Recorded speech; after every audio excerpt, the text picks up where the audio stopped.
So a few years ago, I put Airlift, an Airlift 1000 system on the Suburban, and I didn't go the fancy, air pump route. I just went with the ones you manually fill. And so you can see right now, I don't know how many pounds of pressure I've got in the bags, but I do have my weight distribution hitch on. It is squatting a little bit in the rear. So let's check and see. Before I put the hitch on, it was really squatting. But let's check and see how much air pressure we've got in the bags. We'll probably run about 30 pounds. They're 35 pounds max. So we'll probably run between 25 and 30 pounds in them. I'm guessing they probably have 10, 15 in them right now. We'll see. And I just put the valve stem right here in the bumper. So they've got, well, my gauge starts at 20. So it came out just a little bit. I'm going to say 10 or 15 pounds. So you can see it's lifting the back of the Suburban up.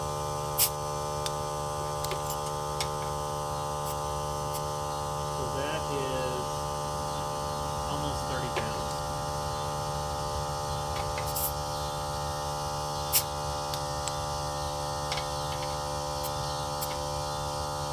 So that's 30. We'll probably leave it right there at 30. I don't know if you can see that. Probably can't hear me. Let me go turn the compressor off.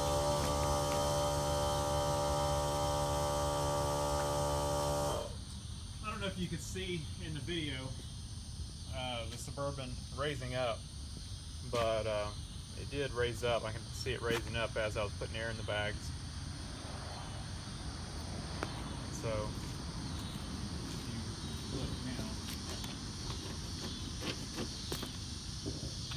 it's pretty stiff.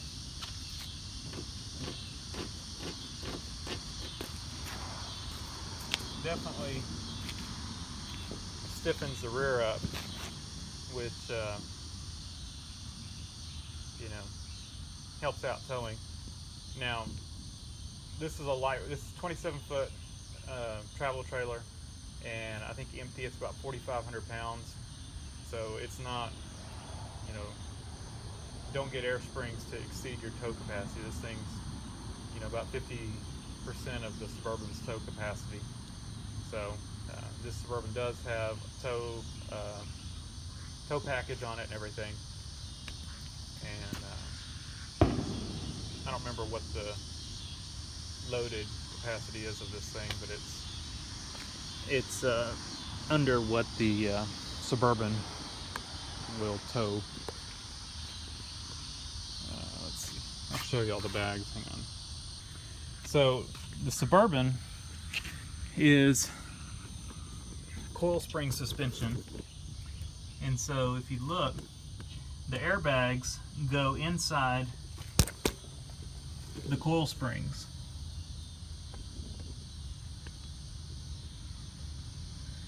And they have a lifetime warranty. I had these on my 4Runner and never had an issue, and I've had them on here now for a few years and never had an issue. Where? I'm trying to get y'all where you can see.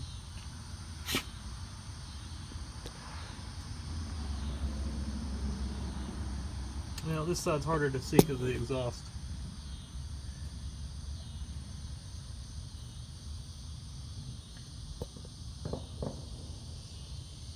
Where is it?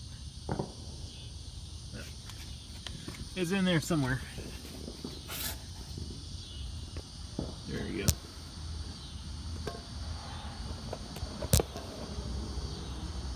You can see them real good in there. But you can definitely look at them and see that they are, they definitely have a lot of use on them. They are not new at all. Oh. So and they weren't that hard to install. I've got a video, I think I did a video installing these, and they're real simple to install. They work great, and I know Firestone makes some as well. I've had good luck with the Airlift ones. Never ruptured a bag. You know, they just work great.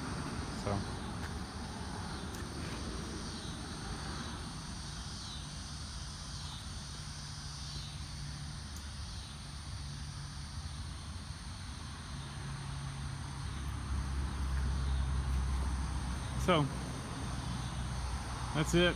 Just kind of wanted to give you all a quick review on these. I didn't do a lot of towing without it. What started the process of putting them on there was the this Suburban had those, I forget what they call them now, they're load leveling shocks, and they're not air or anything like that. They've got a weird oil setup to where if it feels they're sagging, it loads more pressure on them. They're weird, and they're expensive. So they went bad on this thing, and it was sagging bad in the rear because those shocks were bad. Just one of them. One of them, I noticed a puddle of oil on the ground, and it had like blown a seal, and the Suburban was just sagging real bad in the rear end. So what I did was I pulled those shocks. They were something like $300 each, and so I went to a junkyard and got so the coil springs on the setup where they have those shocks. The coil springs are not as stiff because they leave the shocks, you know, handle some of the weight. And so, you know, I could have done something like air shocks or something like that, or I could have put the original setup on there. Maybe they're like $200 each. I know it was at least $400 to do it, and to replace them. And so I ordered shocks for one that didn't have that. The length of the shocks is the same. And I went to a junkyard and got springs off of a Suburban that did not have that load, that suspension package with the shocks like that. And I forget, there's a code, a glove box code, and RPO code or whatever. And I found one that did not have that. It just had standard suspension with regular shocks and regular springs. So I got those springs, so they're a little bit, like I said, they're stiffer than these originally were. And then I ordered the Airlift setup, and so new shocks, Airlift setup, and junkyard coil springs were cheaper, quite a bit cheaper than replacing the two original shocks. So seemed like a no-brainer to me. And to me, that having the Airlift system on here is better for towing than those original shocks would have been. Yes, you do have to adjust the pressure on these, but you know, if I wanted to, I could get that compressor set up and all that, but I didn't feel the need in that. So the 4Runner had the same setup. The bags are real good about maintaining pressure. It's not like they bleed off. You know, you can throw, you know, they're 5 pounds minimum, and I think I normally run 10 or 15 pounds in them, you know, unloaded, and you know, they'll stay at that. You know, it's not like a year later you come back and they're empty. So